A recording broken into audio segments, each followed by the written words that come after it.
फिर से आपका स्वागत है JCRT के डीजे स्कूल में। मैं नीरज मोहन झा अपने चैनल नोबस बायोलॉजी में आपका स्वागत करता हूं।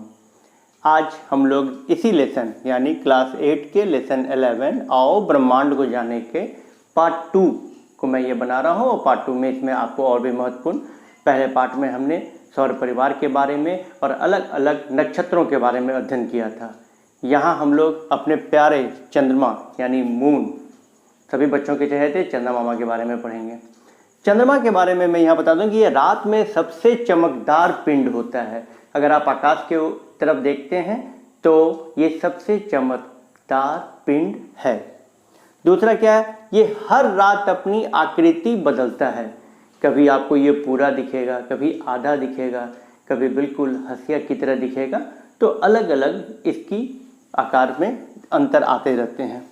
विभिन्न आकृतियों को चंद्रमा की कलाएं कहते हैं। ये जो अलग अलग आकृति हैं उसे हम क्या कहते हैं, चंद्रमा की कलाएं, या अगर इंग्लिश में हम देखें तो क्या कहते हैं, फेजेस ऑफ मून। एक पूर्णिमा से दूसरी पूर्णिमा तक की अवधि को क्या होता है, 29.5 29.5 साढ़े 29 दिन होती है। कुछ अगर आप देखें तो कुछ लोग इसको एक महीने के अंतराल को भी इसी से कैलकुलेट कर लेते हैं। चंद्रमा के पास अपना कोई प्रकाश नहीं होता है और ये पृथ्वी का एक प्राकृतिक उपग्रह है। आपको पहले ही पता था, या मैं पहले ही बता चुका हूँ पिछले अपने लेसन में, कि ये सिर्फ तारों के पास अपना प्रकाश होता है, ग्रहों के पास अपना प्रकाश नहीं होता है। तो इसी प्रकार चंद्रमा के पास भी अपना कोई प्रकाश नहीं होता है और ये पृथ्वी के साथ साथ सूर्य की परिक्रमा करता रहता है। यह पृथ्वी के साथ साथ सूर्य की परिक्रमा करता है और अपने ऊपर पड़ने वाले सूर्य के प्रकाश को परावर्तित कर देता है। यानी सूर्य से आने वाले प्रकाश को चंद्रमा के ऊपर पड़ता है, वो उसे परावर्तित कर देता है और वो हमारी ओर परावर्तित करने के कारण हम चंद्रमा को देख सकते हैं। यहाँ बहुत ही मज़ेदार था कि मानव ने सबसे पहले 21 जुलाई 1969 को चंद्रमा पर अपना कदम रखा था। अमेरिका के एक हमारे जो अंतरिक्ष यात्री थे, इनका नाम था नील आर्मस्ट्रॉन्ग। उनके अंतरिक्ष यान का नाम अपोलो 11 था और वो चांद पे उतरने वाले सबसे पहले व्यक्ति थे। और उनके बाद दूसरा कदम इनके बाद किसने रखा, एडविन एल्ड्रिन ने।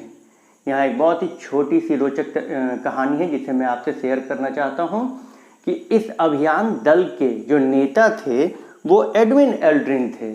लेकिन वहाँ पहुँचने के बाद उन्हें क्या लगा कि वो सीनियर हैं और उन्होंने नील आर्मस्ट्रॉन्ग को आदेश दिया कि आप पहले उतरें। लेकिन उन्होंने यहाँ एक बहुत ही बड़ी भूल कर दी, क्योंकि आज समाज में या किसी भी जगह जो प्रथम स्थान पे रहता है, जो पहले नंबर पे रहता है, उसे लोग याद रखते हैं, दूसरे नंबर को शायद ही याद रखते हों। और यही चीज़ हुआ कि आज पूरे विश्व में, इतिहास में जब भी आप पढ़ेंगे, अगर ये तथ्य आता है कि सबसे पहला मनुष्य जिसने चंद्रमा पर पैर रखा, तो यहाँ नाम किसका आ जाता है, नील आर्मस्ट्रॉन्ग का। इसके बाद लेकिन इससे बहुत पहले रूस के अंतरिक्ष यात्री अंतरिक्ष में जा चुके थे। चंद्रमा पे तो नहीं गए थे, अंतरिक्ष का सैर करके पहले ही आ चुके थे। और प्रथम मानव जो अंतरिक्ष में जाने वाला था उनका नाम था यूरी गागरिन। और ये 12 अप्रैल 1961 को, और इनके अंतरिक्ष यान का नाम क्या था, वोस्टॉक 1 था। यहाँ हम भारतीयों के लिए भी गर्व की बात है कि हमारे भारत से भी स्क्वाड्रन लीडर राकेश शर्मा जो थे वो भी पहले भारतीय थे जो अंतरिक्ष का सैर किए थे। और इनका सैर करने का तिथि क्या था, 3 अप्रैल 1984। विमान का नाम था सोयूज T-11। ये रसिया की सहायता से गए थे और ये प्रथम भारतीय थे। यहाँ एक बहुत ही महत्वपूर्ण बातें, जब नील आर्मस्ट्रॉन्ग ने चंद्रमा पर पैर रखा तो उसके बाद उसने कहा था, that's one small step for man, one giant leap for mankind, यानी मेरा एक बिल्कुल छोटा सा कदम पूरे मानव इतिहास के लिए, मानव जाति के लिए एक बहुत ही बड़ा छलांग रहेगा, क्योंकि आने वाले समय में कि मनुष्यों द्वारा अपने सामने वाले उपग्रह चंद्रमा पर कदम रखने का कार्य किया और विज्ञान के क्षेत्र में इसे एक अभूतपूर्व प्रतिभा या अभूतपूर्व कह सकते हैं कि उपलब्धि माना जाता है। अब देखते हैं हम लोग चंद्रमा की कलाएं। ये बहुत ही महत्वपूर्ण और समझने वाला चीज़ है, इसे देखेंगे। इंग्लिश में इसे हम लोग क्या लिखते हैं? Phases of moon. अब आप देखें कि जब ये सूर्य को मैंने दिखाया है, ये हो गया पृथ्वी पर। अब पृथ्वी से आपको चांद कैसा दिखेगा? चांद हमेशा पृथ्वी के चारों ओर घूमता रहता है और पृथ्वी के साथ साथ वो सूर्य के चारों ओर परिक्रमा करता है। सूर्य से पड़ने वाले प्रकाश को ही वो परावर्तित हमारे तरफ करता है। तब हम समझते हैं कि कैसा है। जब सूर्य के ठीक सामने, पृथ्वी के ठीक सामने सूर्य रहता है तो ये बिल्कुल अंधेरा हो जाता है, इसे हमें चांद नहीं दिखाई देता है, जिसके कारण ये बिल्कुल डार्क हो जाता है। इसे हम लोग अमावस्या कहते हैं।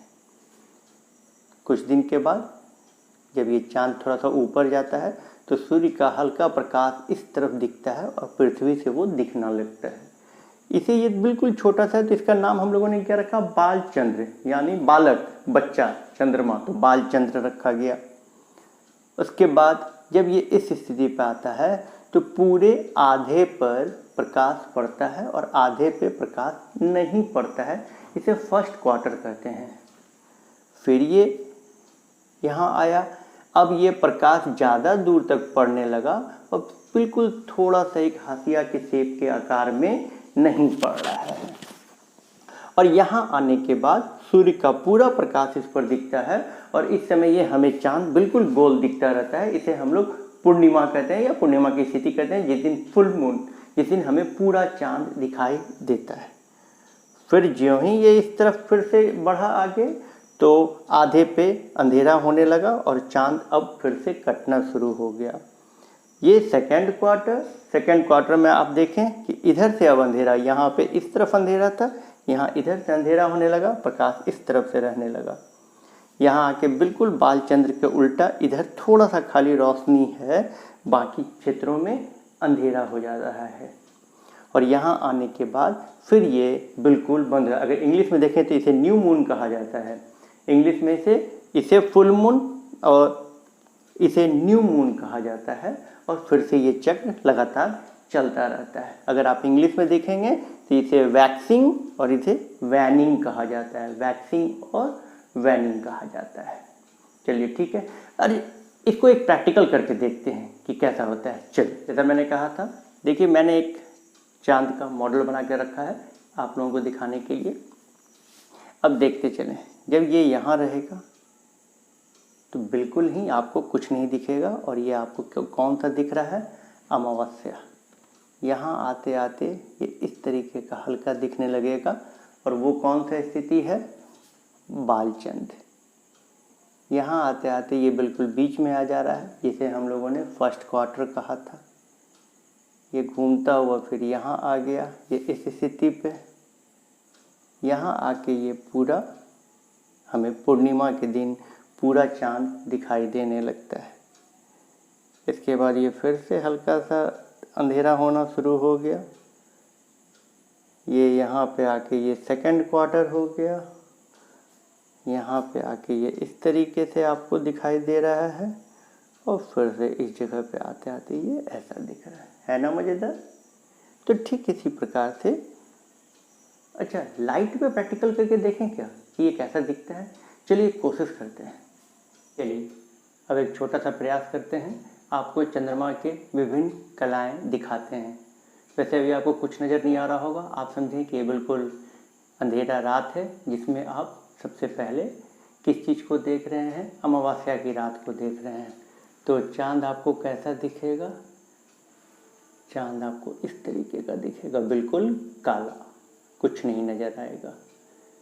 धीरे धीरे ये चांद घूमा और ये कौन सा स्थिति पे आ चुका है? बालचंद्र। कौन सी स्थिति पे है ये? बालचंद्र पे है। धीरे धीरे ये कहाँ पहुँचा? First quarter. फर्स्ट क्वार्टर के बाद आप देखें कि ज़्यादा हिस्से पे सूरज की किरण पड़ने लगी और बहुत कम हिस्सा कट रहा है। और इसके बाद वाले हिस्से पे आप देखेंगे कि आपको पूरा चंद्रमा दिखने लगा और इसे हम क्या कहते हैं, फुल मून कहते हैं या पूर्णिमा कहते हैं। उसके बाद देखें अब दाहिने तरफ से ये हमें अंधेरा होने लगेगा और चांद छोटा होने लगा। और इसके बाद ये इस स्थिति में आता है जब आधे चांद को हम देख पाते हैं और फिर से ये बढ़ता बढ़ता फिर से उसी स्थिति पे आता है और फिर ये स्थिति पूरा बिल्कुल ख़त्म हो जाता है। तो है ना मज़ेदार। इस चीज़ प्रैक्टिकल को आप अपने विद्यालय में भी कर सकते हैं और देख सकते हैं, अपने घरों में भी देख सकते हैं। ये बहुत ही आसान है। आप एक बॉल को आधा काला और आधा उजला करके रोशनी में अंधेरे रूम में अगर देखेंगे तो ये बिल्कुल स्पष्ट आपको नज़र आएगा चांद की विभिन्न कलाएँ। तो देखा आपने इस प्रैक्टिकल की तहत इस प्रयोग में मैंने आपको दिखाने का कोशिश किया कि कैसे चंद्रमा की जो कलाएँ हैं या फेजेज ऑफ द मून्स होती हैं। बड़ा रोचक था, इसलिए सोचा कि आप लोगों से शेयर करें। इसे भी आप आसानी से कोई भी बॉल को आधा काला और आधा उजला कलर करके आप एक प्रकाश के विपरीत अगर आप अंधेरे रूम में करके इसे देखते हैं तो आपको समझ में आ जाएगा। बहुत ही आसान सा है। चंद्रमा जैसा कि आप सभी जानते हैं ये एक प्राकृतिक उपग्रह है हमारी पृथ्वी का और ये भी सूर्य के चारों ओर परिक्रमा करता रहता है।